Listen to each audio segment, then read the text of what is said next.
இன்றைக்கு நாம் அப்போஸ்தலர் நடபடிகள் 3ஆம் அதிகாரம் முதல் 10 வசனங்களை நம்முடைய கவனத்திற்காக எடுத்துக்கொள்ள போகிறோம். அப்போஸ்தலர் 3ஆம் அதிகாரம் 1 முதல் 10 வரைக்கும் உள்ள வசனங்கள். ஜெப வேளையாகிய 9ஆம் மணி நேரத்திலே பேதுருவும் யோவானும் தேவாலயத்துக்கு போனார்கள். அப்பொழுது தன் தாயின் வயிற்றிலிருந்து சப்பானியாய் பிறந்த ஒரு மனுஷனை சுமந்து கொண்டு வந்தார்கள். தேவாலயத்திலே பிரவேசிக்கிறவர்களிடத்தில் பிச்சை கேட்கும்படி நாடோறும் அவனை அலங்கார வாசல் எண்ணப்பட்ட தேவாலய வாசல் அண்டையிலே வைப்பார்கள். தேவாலயத்திலே பிரவேசிக்க போகிற பேதுருவையும் யோவானையும் அவன் கண்டு பிச்சை கேட்டான். பேதுருவும் யோவானும் அவனை உற்று பார்த்து, எங்களை நோக்கி பார் என்றார்கள். அவன் அவர்களிடத்தில் ஏதாகிலும் கிடைக்கும் என்று எண்ணி அவர்களை நோக்கி பார்த்தான். அப்பொழுது பேதுரு, வெள்ளியும் பொன்னும் என்னிடத்தில் இல்லை, என்னிடத்தில் உள்ளதை உனக்கு தருகிறேன். நசரேயனாகிய இயேசு கிறிஸ்துவின் நாமத்தினாலே நீ எழுந்து நட என்று சொல்லி வலது கையினால் அவனை பிடித்து தூக்கிவிட்டான். உடனே அவனுடைய கால்களும் கரடுகளும் பலன் கொண்டது. அவன் குதித்தெழுந்து நின்று நடந்தான். நடந்து குதித்து தேவனை துதித்து கொண்டு அவர்களுடனே கூட தேவாலயத்திற்குள் பிரவேசித்தான். அவன் நடக்கிறதையும் தேவனை துதிக்கிறதையும் ஜனங்கள் எல்லாரும் கண்டு தேவாலயத்தின் அலங்கார வாசல் அண்டையிலே பிச்சை கேட்க உட்கார்ந்திருந்தவன் இவன்தான் என்று அறிந்து அவனுக்கு சம்பவித்ததை குறித்து மிகவும் ஆச்சரியப்பட்டு பிரமித்தார்கள். ஆண்டவருடைய நாமம் மகிமைப்படுவதாக. நாம் வாசித்ததான இந்த வேத பகுதி அப்போஸ்தலரால் நடந்த முதலாவது அற்புதம். இதுதான் அப்போஸ்தலனாகிய பேதுரு மற்றும் யோவான் இவங்க 2 பேரும் சேர்ந்து செய்த முதல் அற்புதம். இந்த முதல் அற்புதத்தின் வழியாக ஆண்டவர் என்ன காரியங்களை அவர்கள் மத்தியில் செய்தார் என்பதை நாம் 3ஆம் அதிகாரத்திலும் 4ஆம் அதிகாரத்திலும் பார்க்க முடியும். ஆனால் நாம் இன்றைக்கு அந்த அற்புதத்தை குறித்த ஒரு சில விஷயங்களை மாத்திரம் என்ன செய்ய போகிறோம், இன்றைக்கி பேச போகிறோம். மீதம் உள்ளது நாம் வருகிற வாரங்களில் தியானிக்க போகிறோம். இந்த வேத பகுதியில் நம்ம எல்லோரும் சின்ன சண்டேஸ் கிளாஸ் பிள்ளைகள் கூட இந்த நான் சின்ன பையனாக இருக்கும்போது சண்டே கிளாஸில் இப்படி ஒரு பாட்டு உண்டு. பொன் வெள்ளியும் இல்லை, உள்ளதை தருகிறேன், இயேசுவின் நாமத்திலே எழுந்து உடனே நட. தெரியுமா உங்களுக்கு? ஆமாம், இப்போ பிள்ளைகளுக்கு தெரியாது. அவன் குதித்து ஓடி துதித்து சென்றான், இயேசுவின் நாமத்திலே எழுந்து உடனே நட. அப்படி ஒரு பாட்டு. இது எல்லாருக்கும் ரொம்ப தெரிஞ்ச ஒரு வார்த்தை. பொன்னும் வெள்ளியும் என்னிடத்தில் இல்லை, உள்ளதை தருகிறேன். உங்களிடத்தில் உள்ளது என்ன? பக்கத்தில் பார்த்து கேளுங்க. உங்களிடத்தில் உள்ளது என்ன? இப்போ உங்கள்கிட்ட வீட்டில் எவ்வளவு பொண்ணு இருக்கு, எவ்வளவு வெள்ளி இருக்கு, உங்கள் லாக்கரில் எவ்வளவு சொத்து பத்து இருக்கு, அதெல்லாம் அங்கே விஷயம் இல்லை. சபையாகிய உன்னிடத்தில் என்ன இருக்கு? What do you have as a church? சபையாகிய உன்னிடத்தில் என்ன இருக்கு? உன்னில் இருக்கிற விசேஷம் என்ன? இந்த கேள்வியை தான் இன்றைக்கு ஆண்டவர் நம்மிடத்தில் வைக்க விரும்புகிறார். சபையை ஆண்டவர் உலகத்திற்கு வெளிச்சமாய் பூமிக்கு உப்பாய் வைத்திருக்கிறார். உலகத்தினுடைய தேவைகளை நிறைவேற்ற வேண்டிய இடத்தில் சபை இருக்கிறது. சபையினிடத்தில் என்ன இருக்கிறது? உன்னிடத்தில் உள்ளது என்ன? உலகத்தில் இல்லாத ஒன்று உன்னிடத்தில் இருக்கிறதா? அப்படி இருக்கிறது என்றால் உன்னிடத்தில் இருப்பது என்ன? உலகத்திற்கும் உனக்கும் உள்ள வித்தியாசம் என்ன? நீ யார்? இந்த கேள்விகளுக்கெல்லாம் பதிலை இந்த வேத பகுதி நமக்கு என்ன செய்யுது? கற்றுக் கொடுக்கிறது. ஆண்டவர் இந்த சீஷரோடு கூட 40 நாட்கள் நடந்தார் இல்லையா? அவர் உயிர் தெழுந்த பின்பு 40 நாட்கள் சீஷரோடு என்ன செஞ்சார்? நடந்து பல திருஷ்டாந்தங்களின் மூலமாய் தம்மை உயிரோடு இருக்கிறவராக என்ன செஞ்சார்? காண்பித்து கொடுத்தார். கொடுத்துட்டு சொன்னார், இன்னும் சில நாட்களிலே நான் உங்களுக்கு சொன்ன பிதாவின் வாக்குத்தத்தம் உங்களில் நிறைவேற போகிறது. அதற்காக நீங்க என்ன செய்யணும்? காத்திருக்க வேண்டும். அப்போ இவங்க கேட்காங்க, இந்த காலத்திலாம் ராஜ்யத்தை இஸ்ரவேலுக்கு திருப்பி கொடுப்பீர். அப்போ அவர் சொல்றாரு, எப்ப ராஜ்யத்தை பத்தி நீ கவலைப்படாத, நீ கவலைப்பட வேண்டியது என்ன? பரிசுத்த ஆவி உன்னிடத்தில் வருவார். அவர் உன்னிடத்தில் வரும்போது நீ பலன் அடைவாய். பலன் அடைந்து பூமியின் கடைசி பரியந்தம் எனக்கு சாட்சிகளாய் இருப்பீர்கள். ஒரு ஆமென் சொல்லுங்களேன். எனக்கு சாட்சிகளாய் இருப்பீர்கள். எப்போ? பரிசுத்த ஆவியானுடைய நிறைவு உங்களிடத்தில் வரும் பொழுது. அந்த நிறைவை பெற்றுக்கொண்டவர்கள் மூலமாக தேவன் செய்த மகத்துவமான செயல் நான் சொல்லட்டுமா? நம்மிடத்தில் இருக்கிற மிகப்பெரிய சிறப்பு என்னன்னு கேட்டீங்கன்னா, நமக்குள்ள நிரந்தரமாய் குடியிருக்கிற பரிசுத்த ஆவியானவர். அல்லேலூயா.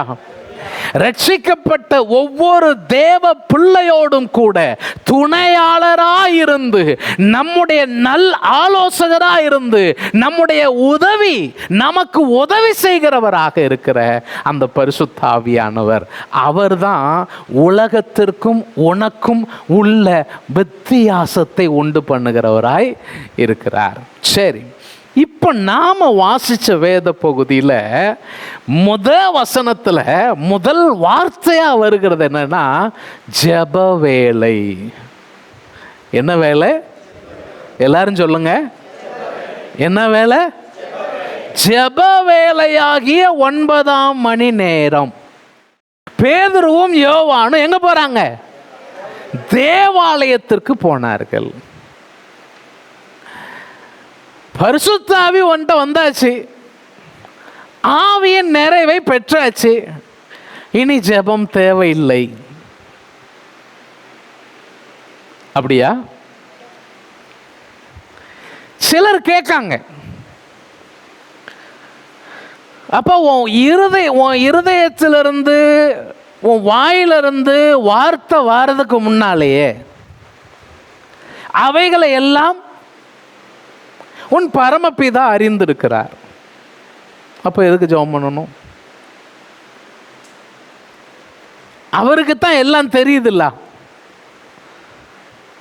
நான் சொல்றதுக்கு முன்னாலே அவருக்கு தெரியும். அப்போ ஏன் ஜெபம் பண்ணணும்? இன்றைக்கு அநேகர் ஜெபத்திற்கு முக்கியத்துவம் கொடுப்பது இல்லை. ஜெபம் நம்முடைய வாழ்வில் பிரதானமான இடத்தை பிடிக்கணும். அதுக்கு ஒரு காரணம் சொல்ல முடியுமா? ஏன் ஜெபம் உங்க வாழ்க்கையில் முக்கியமானது அப்படின்னு நினைக்கிறீங்க? எளிமையான ஒரு காரியம் சொல்லணும்னு சொன்னா, ஆண்டவரே, உம்மை அல்லாமல் என்னால் ஒன்றும் செய்ய முடியாது. நான் பலமற்றவன். நீர் என் கூட இருந்தாதான் நான் மெஜாரிட்டி, இல்லைன்னா நான் மைனாரிட்டியை விட மைனாரிட்டி, நான் ஒன்றும் கிடையாது. அப்போ நான் உம்மை சார்ந்து வாழ்கிறவன்,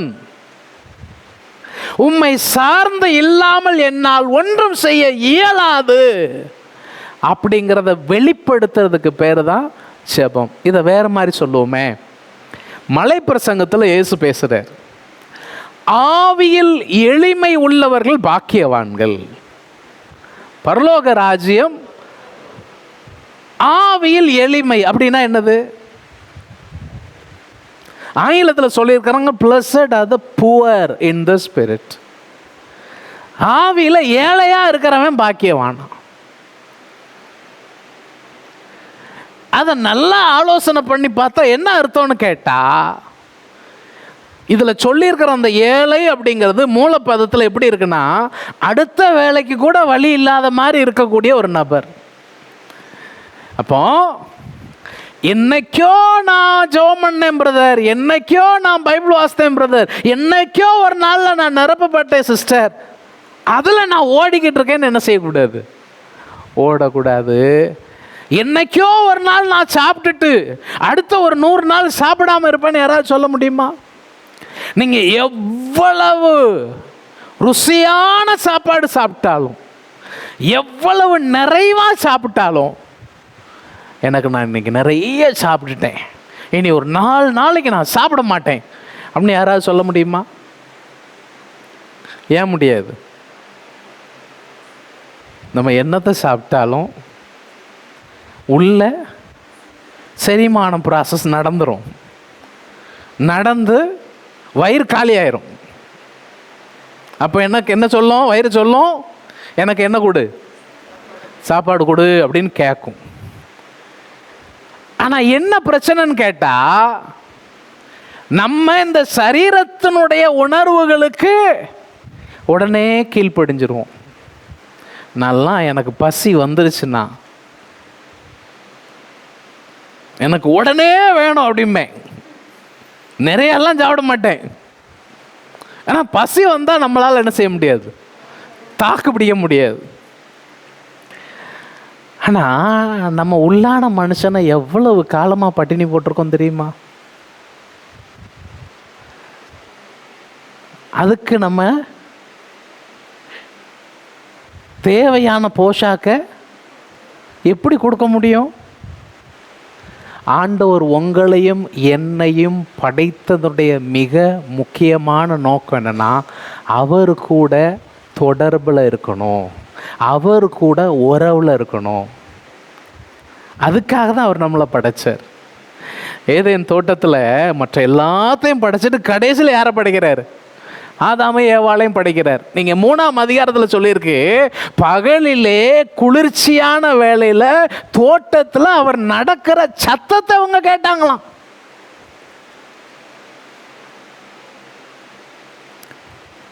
வேற ஒன்றும் இல்லை, உங்கள் வீட்டில் இருந்து நீங்கள் வெளியே கடைக்கே எங்கேயோ போயிட்டு திரும்ப வாரீங்க. நீங்கள் திரும்ப வர உங்களுடைய பைக்கு சத்தம் உங்கள் வீட்டாருக்கு என்ன செய்யும்? தெரியும். அது எப்படி அது தெரியுது? பழக்கம். அது ரெகுலராக உள்ளது தான் இல்லையா? அந்த பழக்கத்தில் நம்ம உடனே என்ன செஞ்சிடும்? ஆள் வந்தாச்சு அப்படிங்கிறது சொல்கிறோம். நமக்கு ஆண்டவரோடு அப்படி ஒரு பழக்கம் வேணும். அதுக்கு தான் ஜெபம். நீங்கள் அப்போஸ்தலர் நடபடிகள் புஸ்தகத்தை அதிகாரத்துலேருந்து 28ஆம் அதிகாரம் வரைக்கும் நீங்கள் திருப்பி பார்த்தீங்கன்னா 3 அதிகாரங்கள் தவிர மற்ற ஒவ்வொரு அதிகாரத்துலேயும் ஜெபத்தை பற்றி சொல்லியிருக்கும். கிட்டத்தட்ட ஜெபத்தை குறித்து சொல்லாத அதிகாரமே இல்லைன்னு சொல்லலாம். அதிகாரத்தில் அவர்கள் ஒன்று கூடினார்கள், ஒருமனப்பட்டு ஒன்று கூடி ஜெபத்திலே அவர்கள் தரித்திருந்தார்கள் சொல்லியிருக்கோம். 2ஆம் அதிகாரத்தில் அவர்கள் அப்பம் பிட்குதலும் அன்னோன்யத்திலும் ஜெபம் பண்ணுதலும் ஒருமனமாய் தரித்திருந்தார்கள். 3ஆம் அதிகாரத்தில் ஜெப வேளையிலே அவர்கள் தேவாலயத்திற்கு போனார்கள். 4ஆம் அதிகாரத்தில் அவங்களுக்கு பிரச்சனை வந்த போது, அவர்கள் பயமுறுத்தப்பட்ட பொழுது எல்லாம் ஒருமனப்பட்டு, ஆண்டவரே உம்முடைய பரிசுத்த பிள்ளை ஆகிய இயேசுவின் நாமத்தை மகிமைப்படுத்தும் ஜெபம் பண்ணினார்கள். இப்படி நான் சொல்லிட்டே போலாம். ஒவ்வொரு அதிகாரத்தில் என்ன செய்ய முடியும்? சொல்ல முடியும். நாங்களோ ஜெபம் பண்ணுவதிலும் வேத வசனத்தை பிரசங்கம் பண்ணுவதிலும் உறுதியாய் தரித்திருப்போம். ஸ்தேவான் முழங்கால் படியிட்டு வானத்தை நோக்கி பார்த்து, பிதாவே, ஆண்டவரே என்னுடைய ஆவியை ஏற்றுக்கொள்ளும், இவர்கள் மேல் இந்த குற்றத்தை சுமத்தாரும் ஜெபம் செய்தான். ஒவ்வொரு அதிகாரத்தில் என்ன இருக்கு? ஜெபம். இது எதை சொல்லுது தெரியுமா? நீங்கள் நடபடிகள் புஸ்தகத்தை வாசிக்கும் பொழுது நீங்கள் புரிஞ்சிருக்க வேண்டிய ஒரு விஷயம் என்னன்னு சொன்னால், ஊழியம் கிறிஸ்தவ வாழ்வு அப்படின்னு சொன்னால், கிறிஸ்து இல்லாமல் நம்மளால் ஒரு அணுவை கூட அசைக்க முடியாது. அப்போ நம்ம என்ன சொல்ல விரும்புகிறோன்னு சொன்னால், நான் வெற்றிகரமாக பயனுள்ள திறமையான கிறிஸ்தவ வாழ்வு வாழணும்னு சொன்னால் நான் ஜெபிக்க வேண்டும். ஜெபம் இல்லாத வாழ்வு அது ஜீவன் இல்லாத வாழ்வு. அதற்கு நான் என்ன முக்கியத்துவம் கொடுக்குறேன்? உங்கள் ஊழியத்தினுடைய செயல்பாடு, உங்கள் வாழ்க்கையின் செயல்பாடு, உங்கள் குடும்பத்தினுடைய செயல்பாடு, நீங்கள் படிக்கிறவங்களா இருக்கலாம், நீங்கள் வேலை பார்க்குறவங்களா இருக்கலாம், நீங்கள் தொழில் செய்கிறவங்களா இருக்கலாம், என்ன நிலையில் இருந்தாலும் உங்களுக்கும் ஆண்டவருக்கும் இடையில் இருக்கிற உறவு எப்படி இருக்கு? இதுதான் இன்னைக்கு நான் முதல்ல சொல்ல விரும்புகிற முக்கியமான ஒரு பாயிண்ட். ஏன்னா சபை தான் செய்கிற ஜெபத்திற்காக அறியப்பட வேண்டும். நாம் ஏன் காலையில் 5 to 6 ஒரு ஜெபம் நடத்துகிறோம்? சாயங்காலம் ராத்திரி பெண்கள் 9 to 10 ஜெபிக்கிறாங்க, ஆண்கள் 9:30 10:30 வரைக்கும் ஜெபிக்கிறாங்க. ஏன் நம்ம பல நேரங்கள், ஒருவேளை நீங்கள் நேரையே கூட வரலைன்னா கூட, இங்கே வர முடியலைன்னா கூட, ஃபோன்லையாவது நம்ம கனெக்ட் பண்ணி நம்ம ஏது செய்கிறோம்? நாம் ஒன்றை சொல்ல விரும்புகிறோம். ஆண்டவரே, உம்முடைய தயவும் உம்முடைய ஆசீர்வாதமும் இல்லாமல் என்னால் ஒன்றும் செய்ய முடியாது. அதை நாம் அறிக்கை செய்கிறோம். அதற்காகத்தான் ஜெபம். இயேசு கிறிஸ்து சீஷர்களை பார்த்து சொன்னார். யோவான் 14ஆம் அதிகாரத்தில் 13வது 14வது வசனத்தில் சீஷர்களிடத்தில், அதாவது அவர்களை விட்டு சிலுவைக்கு உட்பட போகிறதற்கு முன்பதாக அவர் சொன்ன முக்கியமான வார்த்தைகள். யோவான் 14ல் 13வது 14வது வசனம் என்ன சொல்லுது? நீங்கள் என் நாமத்தினாலே எதை கேட்பீர்களோ குமாரனில் பிதா மகிமைப்படும்படியாக அதை செய்வேன். பார்த்தீங்களா என்ன சொல்றாரு? என் நாமத்தினாலே, இயேசு சொல்றாரு, என் நாமத்தினாலே நீங்கள் எதை கேட்பீர்களோ குமாரனில் பிதா மகிமைப்படும்படியாக அதை செய். அப்போ நமக்கு கொடுக்கப்பட்டிருக்கிற மிகப்பெரிய வாக்குத்தத்தம் என்னன்னு சொன்னா, உன் ஜெபத்துக்கு நான் பதில் தருவேன். ஒரு ஆமென் சொல்லுங்களேன். அதாவது சில நேரம் சொல்லுவாங்க பாருங்க, இந்த பிள்ளைகள்கிட்ட பேசும்போது சொல்லுவாங்க, எப்போ பாரு சொல்கிறத கேட்குறதே கிடையாது, இந்த செவிடங்காதில் ஊதுன சங்கு அப்படிங்கிற மாதிரி சொல்லுவாங்க.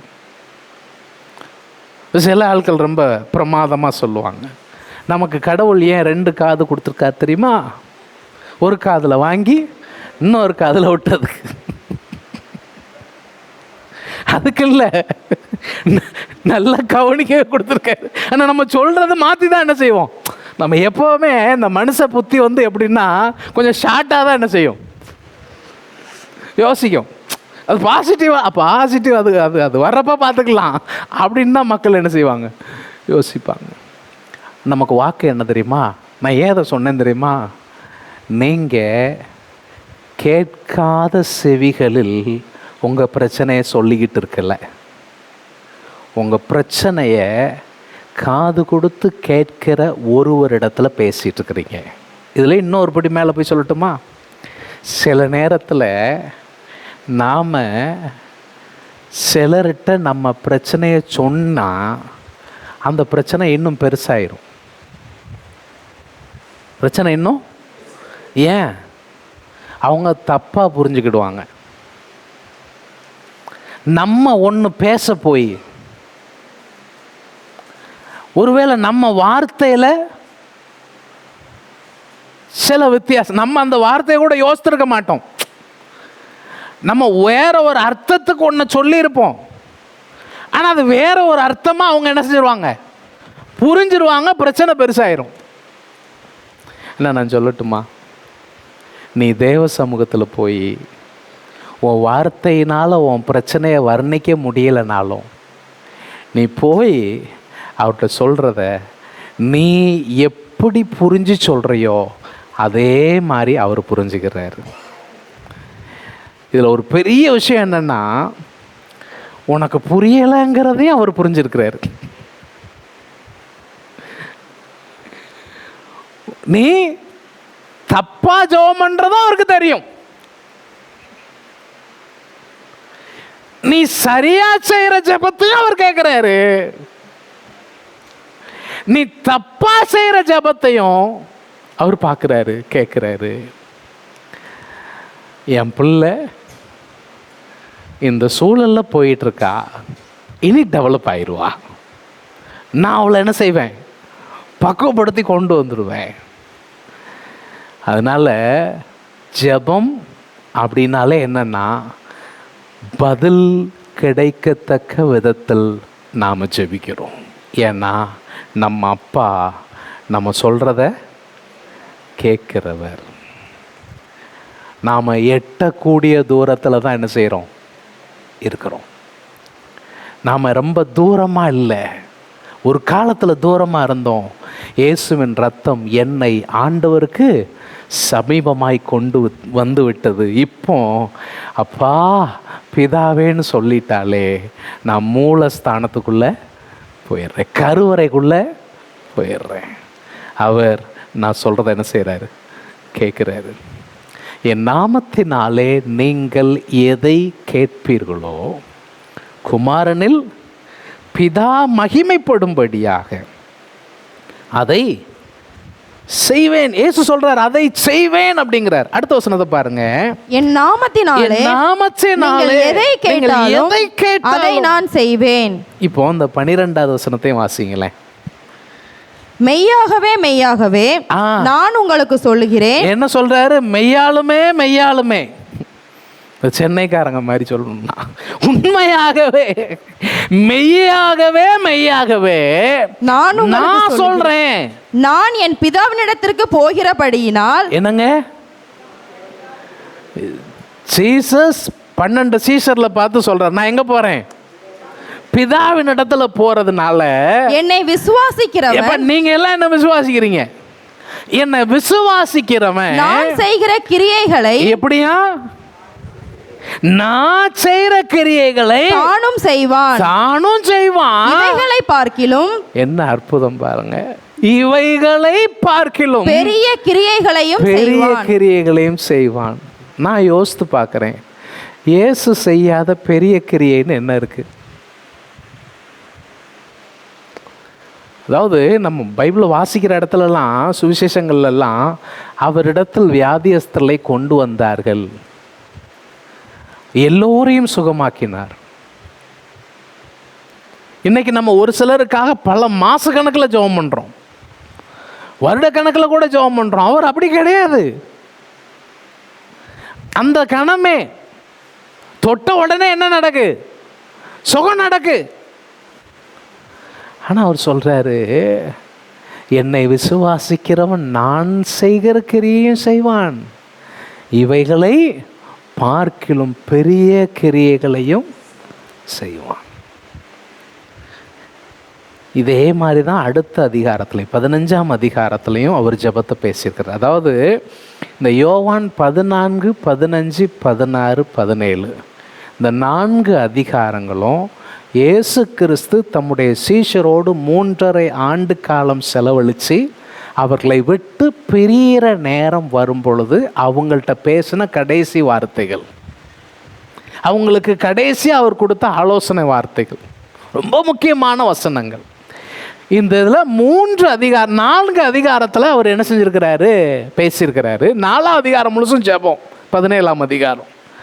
மற்ற 3 அதிகாரத்தில் அவர் ஜெபத்தை எப்படி சொல்கிறாருங்கிறத நான் உங்களுக்கு சொல்ல விரும்புகிறேன். அதாவது அவர் தம்முடைய சீஷருக்கு ஜெபத்தில் மாதிரியை காமிச்சு கொடுத்தாரு.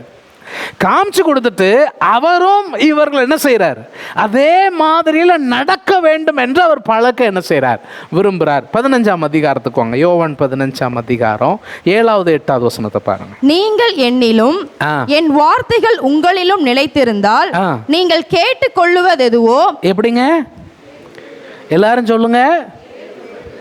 அதாவது முதல்ல நான் எதை கன்ஃபார்ம் பண்ணணும்னு சொன்னால், நான் அவரிலும் அவர் வார்த்தை என்னிலும் இருக்கிறதாங்கிறத கன்ஃபார்ம் பண்ணணும். எதை கன்ஃபார்ம் பண்ணணுங்க சொல்லுங்க. நான் அவர் கூட இருக்கிறேன்னா அவர் வார்த்தை என்கிட்ட இருக்கா அப்படின்னா என்ன அர்த்தம், அவருடைய வார்த்தையை நான் பத்திரப்படுத்துகிறேன், அவருடைய வார்த்தைக்கு நான் கீழ்ப்படுகிறேன், அவருடைய வார்த்தைக்கு நான் முக்கியத்துவம் தருகிறேன்.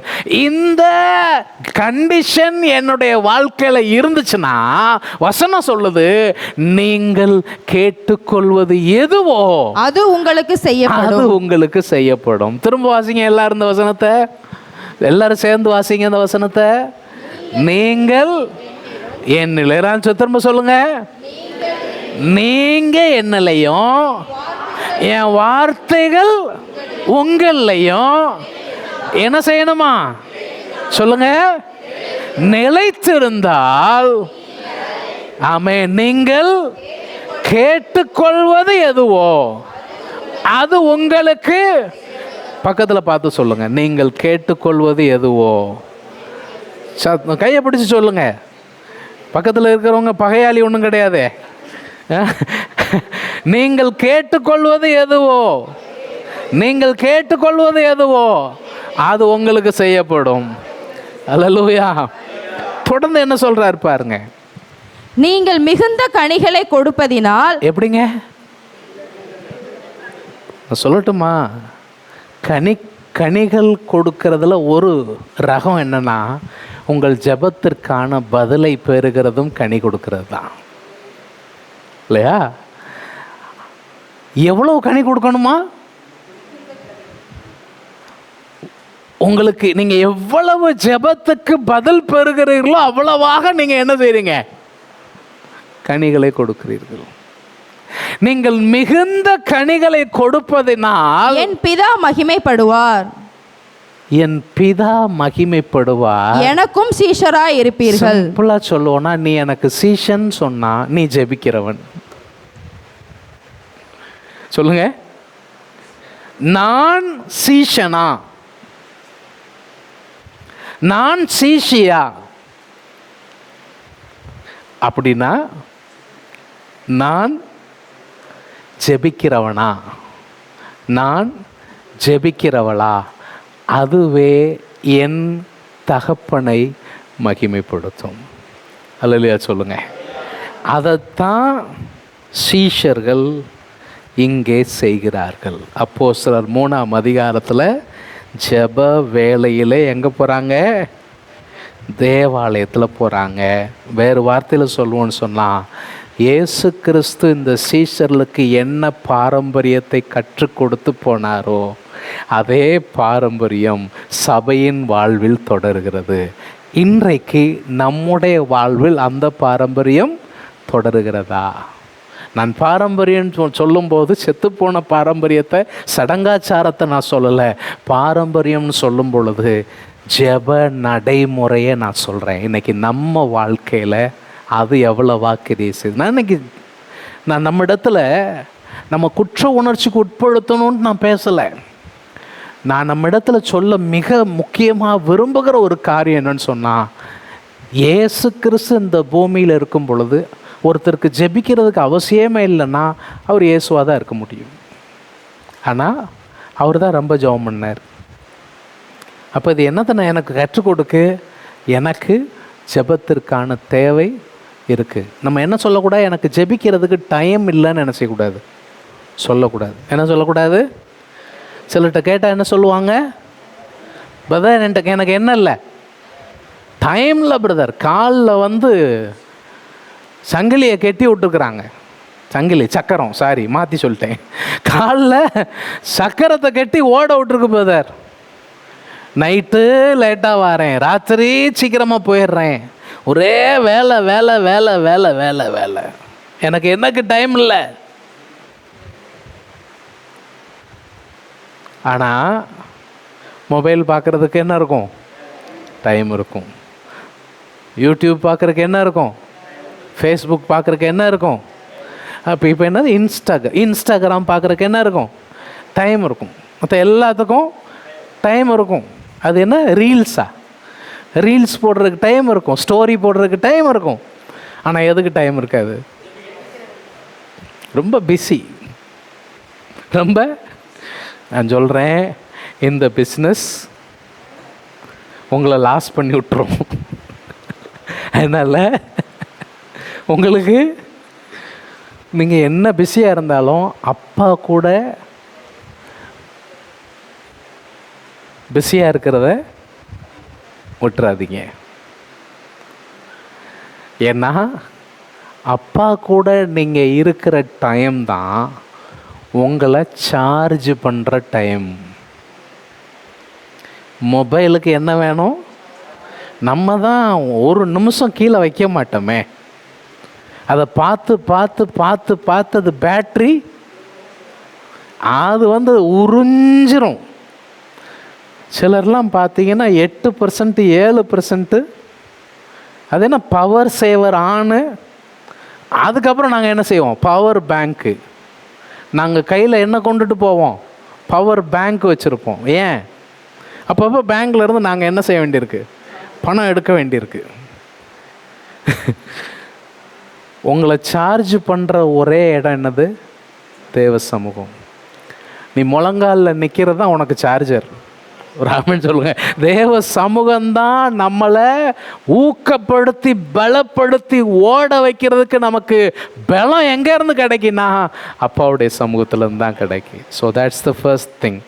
ரெண்டாவதா நான் முதல்ல ஒரு கேள்வி கேட்டேன் பாருங்க. சபையினிடம் இருப்பது என்ன? உன்கிட்ட என்ன இருக்குது? உன்கிட்ட இப்போ இவங்க ஜெபத்துக்கு போகிறாங்க. ஜெபத்துக்கு போனால் அங்கே ஒரு ஆளை 2-3 பேர் தூக்கிட்டு வராங்க. தூக்கி கொண்டு வந்து அவரை அலங்கார வாசல் அப்படிங்கிற ஒரு இடத்துல கொண்டு வந்து என்ன செய்கிறாங்க? வைக்கிறாங்க. வாசலில் வைக்கிறாங்க. எதுக்கு வைக்கிறாங்க அப்படின்னா அந்த வழியில் ஜெபிக்க வரவங்க என்ன செய்வாங்க? இவர் பிறவியிலிருந்தே கால் ஊனமானவர். அப்போ அவருக்கு வேறு சம்பாத்தியம் பண்ணுறதுக்கு வேறு வழி இல்லை. ஸோ அவருடைய வாழ்வாதாரத்துக்காக அவர் என்ன செய்கிறார்? பிச்சை எடுக்கிறார். இப்போ வழக்கமாக அவர் எல்லோரிடத்திலும் பிச்சை கேட்குற மாதிரி இப்போ யார்கிட்டையும் கேட்குறாரு? இந்த 2 பேர்கிட்டையும் கேட்குறாரு. நிச்சயமாக நம்ம சொல்ல முடியும், இந்த நபர் இந்த இடத்துல கிட்டத்தட்ட ஒரு 10 வருஷத்துக்கு மேலே என்ன செஞ்சுருக்கணும்? இருந்திருக்க வேண்டும். ஏன்னா எல்லாருக்கும் இந்த நபர் என்ன செய்யுது? இவன் தான் அவருன்னு என்ன செய்யுது? தெரிகிறது. சுகம் கிடைச்சதுக்கப்புறம் தெரியுது. அப்போ ஒரு நீண்ட காலம் அந்த இடத்துல வந்தவர், அது அவருடைய வழக்கமான ஒரு தொழில். இப்போ பேதுரு யோவான்ட்ட என்ன செய்கிறாரு? கை நீட்டுறாரு. இவங்க 2 பேரும் வழக்கத்துக்கு மாறா அவங்கள பார்த்து சொல்கிறாங்க, நீ எங்களை நோக்கிப்பார். நீ எங்களை நோக்கிப்பார். உன்னை இவர் நினைக்காரு, இவங்கள்ட்ட ஏதோ இருக்கு, ஏதோ தரப்போகிறாங்க, ஏதோ தரப்போகிறாங்க அப்படின்ட்டு அவன் என்ன செஞ்சானா? நோக்கி பார்த்தான். அப்பந்தான் பேதுரு சொல்கிறாரு, என்ன என்கிட்ட இல்லை, பொண்ணும் என்கிட்ட இல்லை, வெள்ளியும் என்கிட்ட இல்லை, ஆனால் என்கிட்ட உள்ளதை உனக்கு தாரேன். சொல்லுங்க, நான் என்ன தாரேன்? என்னிடத்தில் உள்ளதை உனக்கு தாரேன். சபையே, உன்னிடத்தில் உள்ளது என்ன? நசரேயனாகிய இயேசுவின் நாமம். அல்லேலூயா. இது பொன் வெள்ளியை விட மிக மிக விலையேற பெற்றது. இந்த உலகத்தில் ரத்தனமோ எதுவோ, உலகத்தில் எதெல்லாம் ரொம்ப ப்ரெஷியஸ்ன்னு சொல்கிறாங்களோ, எதெல்லாம் விலை மதிப்பு மிக்கதுன்னு சொல்கிறாங்களோ, அது எல்லாவற்றை விட மிகப்பெரிய விலை மதிப்பு, அதற்கும் மேலானது விலையேற பெற்ற பொக்கிஷம் இயேசு என்கிற நாமம். ஹல்லேலூயா. இதுதான் நம் ஆண்டவர் நமக்கு கொடுத்திருக்கிற மிகப்பெரிய பரிசு. இந்த பரிசை உடையவர்களா நாம் இந்த உலகத்தில் வாழ்றது மட்டும் இல்லாமல் இந்த பரிசை உலகத்திற்கு நாம் கொடுக்க அழைக்கப்பட்டிருக்கிறோம். அல்லேலூயா. இந்த பரிசை நான் எனக்குள்ளேயே மட்டும் என்ன செஞ்சிடக்கூடாது, வச்சிடக்கூடாது. இந்த பரிசை நான் மற்றவர்களுக்கு கொண்டு சேர்க்க வேண்டிய பொறுப்பு என்னிடத்தில் இருக்கிறது. எளிமையாக சொல்லுவோன்னா, நம்ம வீட்டில் பிள்ளைகளுக்கு ஏதோ உடம்புக்கு முடியலைன்னு கஷ்டப்படுறத பக்கத்து வீட்டுக்காரங்க பார்க்காங்க. என்னங்க பிரச்சனைன்னு கேட்காங்க. பிரச்சனையை சொல்கிறோம். உடனே அவங்க சொல்லுவாங்க, நீங்கள் இந்த டாக்டரை போய் பாருங்கள். என் பிள்ளைக்கு இதே மாதிரி பிரச்சனை வந்தப்போ நானும் நிறைய இடங்கள் என்ன செஞ்சேன், அலைஞ்சு பார்த்தேன், ஒன்றும் பழிக்கலை. கடைசியாக இந்த டாக்டர்கிட்ட போனேன், சூப்பராக என்ன செஞ்சிட்டாங்க, சரி பண்ணிட்டாங்க. நீங்களும் என்ன செய்யுங்க, போங்க. ஏன் சொல்கிறாங்க? அது அந்த குழந்தைக்கு ஒரு நன்மை நடக்கட்டும்னு சொல்கிறாங்க. இப்போ உங்களுக்கு தெரியுமா, இயேசு இல்லாத வாழ்வு அது நரகத்தை நோக்கி போகிற வாழ்வு. உங்களுக்குள்ள அந்த பரிசு இருக்கிறது. அந்த பரிசு இல்லாத நபர்களுக்கு நீங்கள் கொடுக்குறீங்களா? சொல்கிறான், என்னிடத்தில் உள்ளதை தருகிறேன், நசரேயனாகிய இயேசுவின் நாமத்திலே நீ எழுந்து நட அப்படின்னு சொல்கிறார். நடன்னு சொன்னது மட்டும் இல்லாமல் வலது கையினால் அவனை பிடிச்சு என்ன செஞ்சானா, தூக்கி விட்டான். வசனம் சொல்லுது, அவன் உடனே அவன் கால்களும் கரடுகளும் பலம் கொண்டது. பலம் கொண்டது. பலம் கொண்டு அவன் என்ன செய்யறான், குதிச்சு எழும்பினானா. லைஃப்ல இது வரைக்கும் செய்யாத ஒன்று, அனுபவித்தராத ஒன்றை அவன் அனுபவிக்கிறான். நான் சொல்லட்டா, இயேசு என்கிற பரிசை நீங்கள் பெற்றுக்கொண்ட பொழுது உலகத்தில் இதுவரை அனுபவித்தராத மேன்மை அனுபவித்தீர்கள். இதே பரிசை மற்றவங்களுக்கு கொடுக்கும்போது அவர்களும் இதுவரை அனுபவித்தராத மேன்மை என்ன செய்வாங்க, நிச்சயமாய் அனுபவிப்பார்கள்.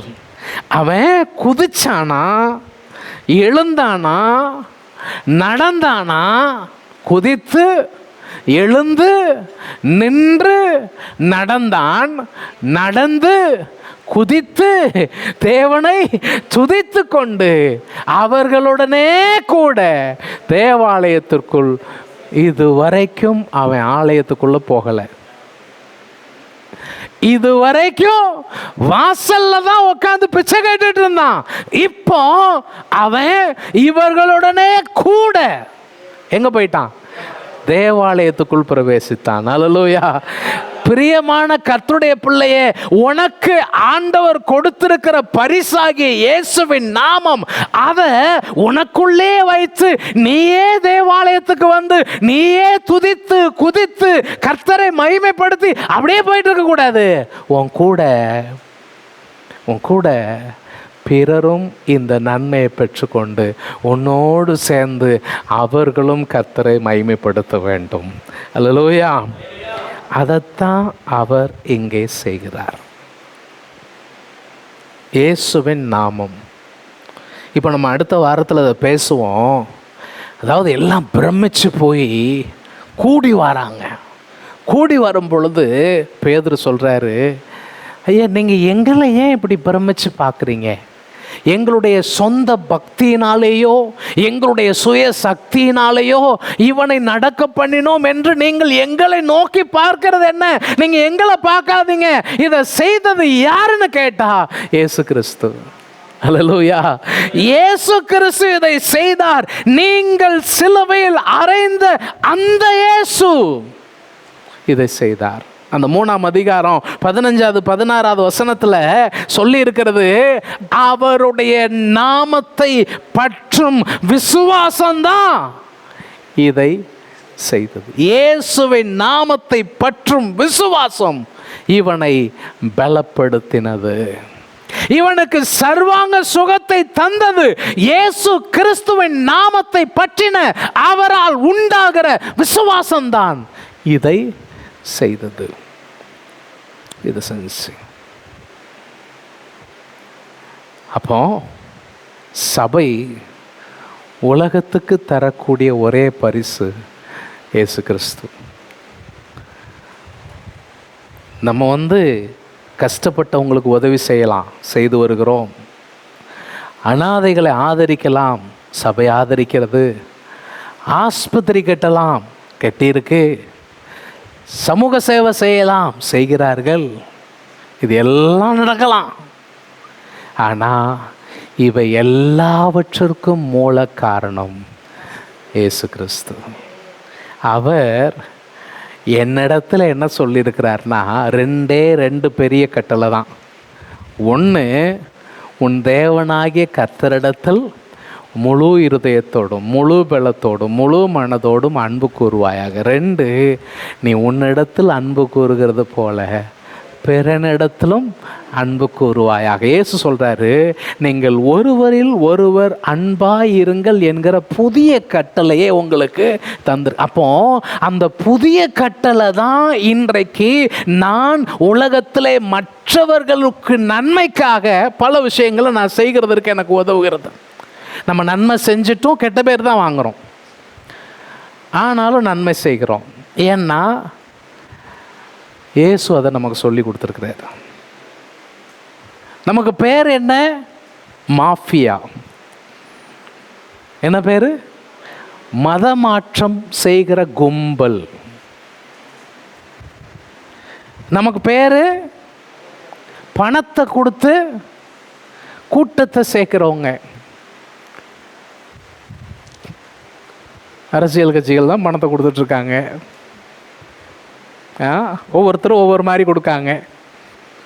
ஒருத்தவங்க டோக்கனை காட்டுறாங்க, இன்னொருத்தவங்க பில்லை காட்டுறாங்க, என்னென்னமோ செய்கிறாங்க, எதோ நடக்கு. அண்டா குண்டா. ஒரு சிலர் கேட்காங்க, உங்கள் வீட்டுக்கு குண்டா வந்துச்சா? எங்கள் வீட்டுக்கு வந்துச்சு. இப்போ எங்கள்கிட்ட வந்து ஒரு ஆள், இந்த அவர் வீடு எங்கே இருக்குது, எதுக்கு? எல்லா இடத்துலையும் பாத்திரம் கொடுத்துருக்குறாங்க, எங்கள் வீட்டுக்கு என்ன செய்யலை, கொடுக்கலை.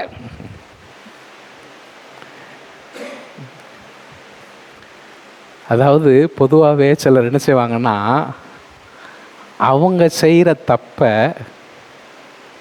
எதிராளி மேலே சொல்லுவாங்க. தப்பு யார் தான் செய்வாங்க? அவங்க தான் செய்வாங்க. ஆனால் பழி அடுத்தவங்க மேலே. இதுதான் உலகம். உலகம் அப்படி இருக்குங்கிறனால உனக்குள்ளே இருக்கிற பரிசானவர் சொன்னதை நீ செய்யாமல் இருக்கலாமா? நீ செய்ய தான் செய்யணும். அவன் என்னத்தையும் பேசிட்டு போகிறான், அவர் பார்த்துப்பாரு. நீ என்ன செய்யணும்? எனக்கு சாட்சியாயிரு. சொல்லுங்க, எல்லாரும் சொல்லுங்க, எனக்கு சாட்சியாக இருப்பீர்கள். அவ்வளோதான். அப்போ உலகத்துக்கு நாம் கொடுக்கக்கூடிய ஒரே பரிசு இதுதான். இந்த மனுஷன் அவர்கள் 3:5 வாசிங்களேன். அவன் அவர்களிடத்தில் ஏதாகிலும் கிடைக்கும் என்று எண்ணி. இந்த வார்த்தையை பாருங்களேன்.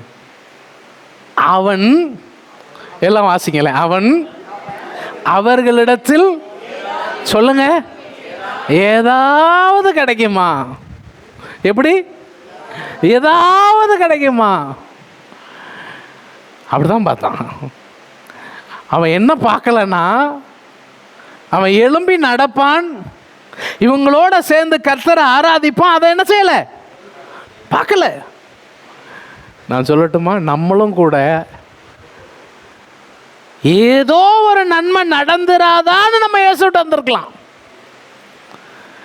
எங்கள் பாஸ்டர், அவர் மரித்து போனார். அவர் அடிக்கடி சொல்லுவார், ஒரு மனுஷன் ரட்சிக்கப்படணும்னு சொன்னால் ஒன்று அவனுக்கு நோய் வரணும். என்ன வரணுமா? நோய் வரணும். இல்லை அவனுக்கு பேய் வரணும். என்ன வரணும்? இல்லைன்னா ஒரு நாயாவது வரணும். ஏதாவது ஒன்று வரலன்னா அவன் என்ன செய்ய மாட்டான். ஏதோ ஒரு தேவை இல்லாமல் நம்ம என்ன செய்யலை, எல்லாரும் அப்படி தான் இருந்தோம். ஆனால் ஆண்டவர், நீ தேவைக்காக இல்லை, உன்னுடைய முழுமையான தேவையே நான் தான் அப்படிங்கிறத நீ உணர்ந்து கொள்ளும்படி கத்த செய்தார். பழைய ஏற்பாட்டில் ஒருத்தன் கழுதையை தேடி 3 நாள் நடந்தானாம். எத்தனை நாள்? 3 நாள் நடந்தானாம். அப்புறம் அவனும் வேலைக்காரனையும் பார்த்து பேசுகிறாங்க, போதும், கழுதையை தேடி அப்பா போக சொன்னார், இப்போ கழுதைக்கு கவலையை போய் இந்த 2 கழுதையிலையும் தேட ஆரம்பிச்சிடுவார். அந்த கவலை அவருக்கு பெருசாயிரும். அதனால நம்ம என்ன செய்வோம்? அப்போ அவன் சொல்கிறான், ஐயா, இந்த ஊரில் ஒரு யார் காரியதரிசியா, தீர்க்கதரிசி, ஒரு தீர்க்கதரிசி இருக்கிறாரு, அவரிடத்துல என்ன செய்வோம்? போவோம். அவர் சொல்கிறாரு, எப்பா நீ கழுதையை தேடி வந்திருக்க, முழு தேசமே உன்னைய தேடிக்கிட்டு இருக்கு, நீ எவ்வளோ பெரிய ஆள் தெரியுமா? அவன் மிரண்டு போயிட்டான். இந்த மாதிரி அற்புதங்களை ஆண்டவர் நிறைய என்ன செஞ்சிருக்கிறார், செய்திருக்கிறார். நம்முடைய வாழ்விலும் செய்திருக்கிறார். அல்லேலூயா. அவர் இனியும் செய்ய வல்லவராக இருக்கிறார். இனியும் செய்ய வல்லவராக இருக்கிறார். நாம் வேண்டுவதற்கும் நினைப்பதற்கும் மிகவும் அதிகமாய் நம்மில கிரியை செய்கிற வல்லவர். அவருடைய வல்லமை இன்றைக்கும் சபையில் கிரியை செய்து கொண்டு தான் இருக்கிறது. அவர் கிரியை செய்கிறாரு, நான் அவருக்கு கோஆப்ரேட் பண்ணுறதுக்கு ஆயத்தமாக இருக்கிறேன். நான் கேள்வி இதுதான், அவர் எப்பவும் ஆயத்தமாக இருக்கிறாரு, ஒத்துழைக்கிறதுக்கு நான் ஆயத்தமாக இருக்கிறேன்னா? am I ready to cooperate? இதை தான் அவர் கேட்குறார். உனக்கான வல்லமை எப்பொழுதும் ஆயத்தமாக இருக்கு, நீ ஆயத்தமாக இருக்கிறாயா? ஏன்னா இந்த இயேசு எப்படிப்பட்டவர் தெரியுமா? நாங்கள் சமீபத்தில் இந்த ஆண்கள் ஜெபத்தில் கொலோசியர் வாசித்தோம். கொலோசியரில் அந்த 2ஆம் அதிகாரத்தை பாருங்கள். ஒரு 2-3 வசனத்தை மாத்திரம் சொல்லி நம்ம ஜெபிக்கலாம், நமக்கு நேரம் ஆயிடுச்சு. கொலோசியர் 2ஆம் அதிகாரம் 3வது வசனத்தை பாருங்க. அவருக்குள் ஞானம் அறிவு, யாருக்குள்ள? கிறிஸ்து இயேசுவுக்குள் ஞானம் அறிவு என்பவைகளாகிய பொக்கிஷங்கள் எல்லாம் அடங்கி இருக்கிறது. அவருக்குள்ள என்ன இருக்குதா? பொக்கிஷங்கள். சொல்லுங்க, எல்லாருக்கும் எதான் வேணும்? என்னது வேணும்? பொக்கிஷம். நிறைய என்னமாவது கிடைக்குமா? அவருக்குள்ள என்ன இருக்கு? ஞானம் அறிவு என்பவைகளின் பொக்கிஷம் இருக்கான். 9வது வசனத்தை பாருங்க. ஏனென்றால், ஏன் அப்படின்னா, தேவத்துவத்தின் பரிபூரணம் எல்லாம், தேவத்துவத்தின் பரிபூரணம் எல்லாம் சரீர பிரகாரமா அவருக்குள் இருக்கிறது, வாசமா இருக்கு. அடுத்த வசனத்தை பாருங்க, இது ரொம்ப முக்கியமான வசனம். மேலும் சகல துரைத்தனங்களும். துரைத்தனம்னா என்னது? துரைத்தனம்னா அதிபதிகள், சரியா? ஆளுகை செய்யக்கூடிய நிலையில். துரைத்தனங்கள் அதிகாரம், அதாவது இந்த உலகத்தில் நீங்கள் பார்க்கக்கூடிய அனைத்து விதமான அதிகாரங்களுக்கும் மேலான ஒரு அதிகாரம் பரலோக அதிகாரம். சகல துரைத்தனங்களுக்கும் அதிகாரத்துக்கும் தலைவராக இருக்கிற அவருக்குள் இயேசுவுக்கு. அப்ப இயேசு யாருன்னு கேட்டா, அமெரிக்க அதிபருக்கும் அதிபர், இந்திய பிரதமருக்கும் பிரதமர், ரஷ்ய அதிபருக்கும் அதிபர், உலகத்தில் இருக்கிற எல்லா அதிபருக்கும் அதிபர். நீ ஏத்துக்கிட்டாலும் ஏத்துக்கிடலானாலும் அவர் தான் அதிபர். ஏன்னா வசனம் சொல்லுது, கர்த்தத்துவம் அவர் தோளில் மேல் இருக்கும். அவர் பிடிச்சு வச்சிருக்க போய் தான் மனுஷனுக்கு இன்னைக்கு இருக்கக்கூடிய ஈகோவில் என்னைக்கோ ஒருத்தன் போட்டு அழிஞ்சு அமெரிக்கா ஈரான் பார்த்துட்டு தானே இருக்கோம். என்னைக்கோ நம்ம எல்லாம் மண்ணுக்குள்ளே போயிருப்போம்.